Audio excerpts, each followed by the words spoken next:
Segalanya bermula dengan simpan emas serendah RM100.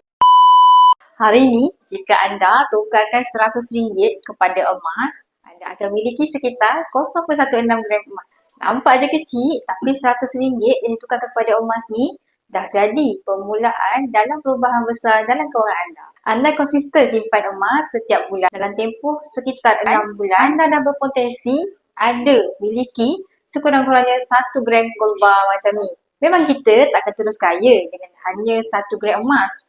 Tapi kekayaan yang besar bermula dengan langkah yang kecil. Dengan tabiat simpan yang konsisten 1 gram demi 1 gram, akhirnya dah boleh berkembang menjadi 100 gram gold bar. Hari ni 100 gram emas dah lebih RM60,000. Apa yang anda boleh buat dengan 100 gram emas ni? Anda boleh gunakan sebagai modal untuk beli aset seperti rumah yang berpotensi jana pendapatan pasif. Anda juga boleh jadikan sebagai modal pusingan untuk bisnes, bagi kembangkan bisnes dan tingkatkan lagi pendapatan. Malah dengan simpanan emas juga boleh digunakan untuk membantu menyelesaikan hutang yang tak produktif apabila diperlukan. Nampak kan?